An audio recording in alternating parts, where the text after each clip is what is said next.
If there is one state in the US that's known for retirement, it is, without a doubt, the state of Florida. Between the warm weather, the tax benefits, and the many activities that the state offers to retirees, Florida is a top destination for seniors and older adults. In fact, Florida is the most popular state when it comes to retirement, but as with all locations I cover in this channel, it has its pros and it has its cons. So let's weigh the pros and cons of retiring to Florida.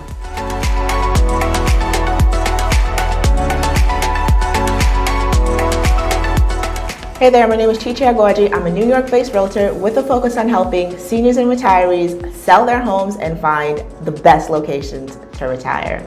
So in this two-part series, I'll be going over the pros and the cons associated with retiring to the state of Florida. So without further ado, let's get into it. Pro number one, taxes. Florida is one of the only states in the US that exempts salaries, pensions, 401k distributions, as well as IRA distributions from any type of taxation whatsoever. Additionally, you're also able to leave more for your loved ones when you pass if you were to retire to Florida, because the state does not have any inheritance tax, nor does it have any estate taxes. But one thing to keep in mind if you're thinking of retiring to the state of Florida is that in order for you to take advantage of these tax benefits, you have to become what's considered a primary resident of the state of Florida, which for tax purposes means that you need to hold Florida as your residence for 183 days out of any calendar year. And outside of having a 0% income tax rate,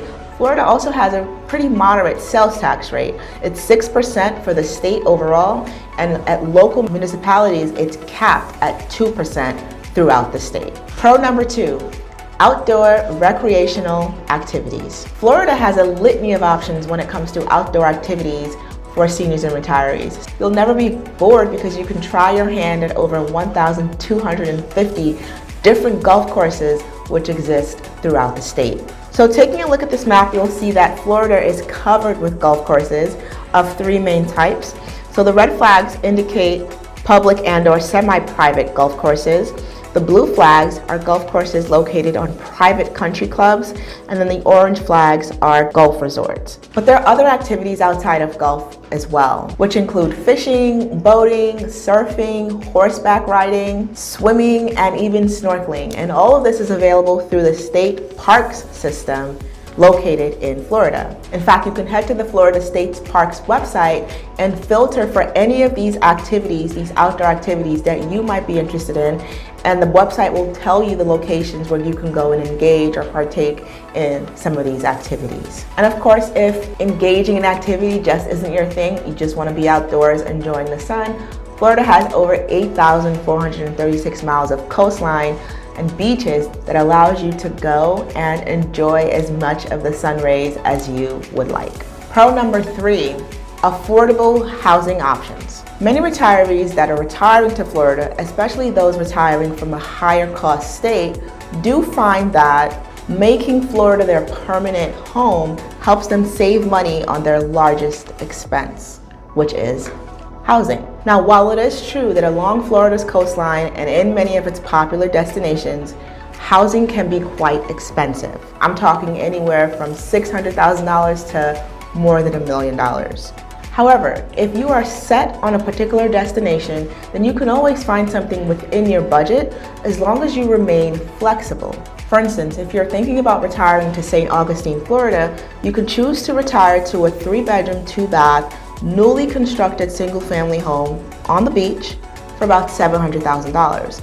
Or you can choose to retire to a 3-bedroom, 2-bath, not newly constructed home, resale home, further inland, not on the beach, for half that price. So if you're fixed on price, you really have to be more flexible in order for you to find something that's within your budget, especially in highly sought after areas in the state of Florida. Now, apart from lower housing prices, property taxes are another area which allow you to save money when it comes to housing costs. The average property tax expense in the state of Florida is around $2,000. You can compare this to a state like New York, where the average property tax expense in New York is around $6,000. So Florida makes up 1/3 of the overall annual property taxes that you would pay if you're retiring from New York to Florida. Florida also provides the homestead exemption to allow you to get even more savings on your property taxes. And this is a benefit that's really only available for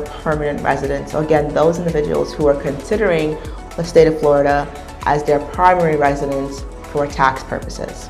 If you qualify, $50,000 from the first $75,000 of the value of your property will be exempt from property taxes. Now, on top of this, Florida offers additional tax savings, additional tax benefits for seniors and retirees who are age 65 and older in order to allow you to save on your property taxes.